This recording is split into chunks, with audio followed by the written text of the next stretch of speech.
नमस्कार मित्रांनो, शेतकरी मित्रांनो. तर 30 जूनपूर्वी ई-के-वाय-सी न केल्यास पी-एम किसानचा हप्ता बंद होणार आहे. स्पष्ट माहिती केंद्र शासनानं दिलेली आहे. तर सरकारची शेवटची मुदत असणार आहे आणि पी-एम किसानच्या हप्त्याविषयी आणि पुढचा हप्ता कधी, ई-के-वाय-सी किती तारखेपर्यंत करायची, कशी करायची, मोबाईलमध्ये करू शकता का, याविषयी सर्व माहिती आपण या व्हिडिओमध्ये पाहणार आहोत. तर माहिती पाहण्याच्या अगोदर शेतकरी मित्रांनो, तुम्ही जर पहिल्यांदा चॅनलवर आला असा चॅनलला सबस्क्राईब करायला विसरू नका, जेणेकरून नवनवीन लेटेस्ट अपडेट तुम्हाला लवकरात लवकर या चॅनलवर तुम्हाला मिळून जाईल. तर शेतकरी मित्रांनो, सांगायचं झालं तर 30 जूनपूर्वी ई-के-वाय-सी न केल्यास पी-एम किसानचा हप्ता बंद होणार आहे आणि सरकारची शेवटची मुदत आहे आणि अनेक शेतकऱ्यांचे ई-के-वाय-सीकडे सर्व दुर्लक्ष आहे. कृषी विभागाची ही विशेष मोहीम सुरू आहे आणि त्यामुळे आपण पाहूया की प्रधानमंत्री किसान सन्मान निधी पी-एम किसान योजनेच्या लाभासाठी सर्व पात्र शेतकऱ्यांनी पुढील हप्ता अखंडित सुरू ठेवण्यासाठी 30 जूनपूर्वी आपली वार्षिक ई-के-वाय-सी प्रक्रिया पूर्ण करणे बंधनकारक आहे. मुदतीत ही प्रक्रिया न केल्यास संबंधित शेतकरी लाभापासून वंचित राहण्याची शक्यता आहे. केंद्र शासनाने पी-एम ई-के-वाय-सी सन्मान निधी योजनेचा लाभ घेणाऱ्या शेतकऱ्यांची माहिती अद्ययावत व पारदर्शक ठेवण्यासाठी वार्षिक ई-के-वाय-सी सक्तीची केली आहे आणि मुदतीत ही प्रक्रिया पूर्ण न करणाऱ्या शेतकऱ्यांचा पुढील 2,000चा हप्ता रोखला जाऊ शकतो. तालुक्यातील काही शेतकऱ्यांनी ई-के-वाय-सी केली नसल्याने कृषी विभागाने विशेष मोहीम सुरू केली आहे आणि मोबाईल ॲपद्वारे फेस ऑथेंटिकेशन, आधार प्रमाणीकरण तसेच सेवा केंद्रामार्फत बायोमेट्रिक पडताळणी ची सुविधा करून देण्यात आली आहे.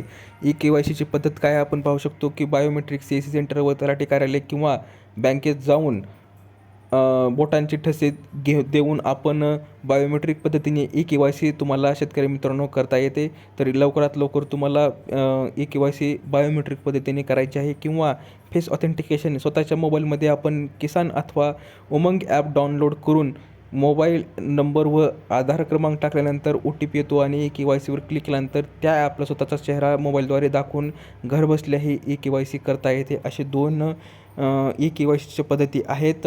वृद्ध शेतकरी व दिव्यांग याच्यासाठी घरपोच सुविधासुद्धा दिलेली आहे. यात कृषी विभागाची विशेष मोहीमसुद्धा सध्या ई-के-वाय-सीसाठी जनजागृती सुरू आहे आपण पाहू शकतो.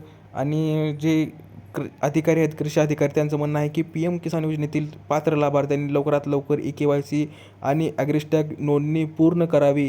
प्रक्रिया अपूर्ण राहिल्यास हप्ता मिळणार नाही आणि पुढचा हप्ता मिळण्यास अडचण येऊ शकते, असं ग्रामस्तरावर विशेष मोहीम राबवण्यात येत आहे.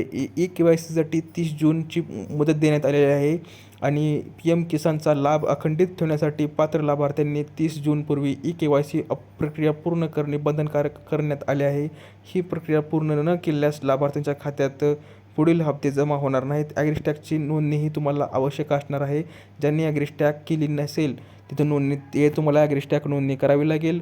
कशामुळे ई-के-वाय-सी बंधनकारक आहे तर बोगस अपात्र व्यक्तींचा लाभ रोखण्यासाठी केंद्र सरकारने ई-के-वाय-सी सक्तीची आणि दरवर्षी तुम्हाला ई-के-वाय-सी करावी लागेल.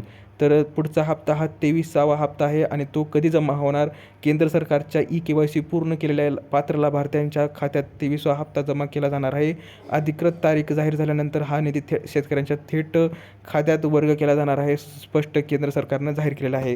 तर थोडक्यात सांगायचं झालं तर शेतकरी मित्रांनो, तुम्हाला लवकरात लवकर ई-के-वाय-सी करायचं आहे. तुमच्याकडे जर चांगला स्मार्टफोन असेल तर तुम्ही तुमच्या मोबाईलवर ई-के-वाय-सी तुम्ही घरबसल्या करू शकता. तर दिलेली माहिती समजली तर व्हिडिओला लाईक करा, जास्तीत जास्त शेअर करा आणि चॅनलला सबस्क्राईब करायला विसरू नका. तर भेटूया पुढच्या व्हिडिओमध्ये अशीच एक अपडेट घेऊन. तोपर्यंत धन्यवाद.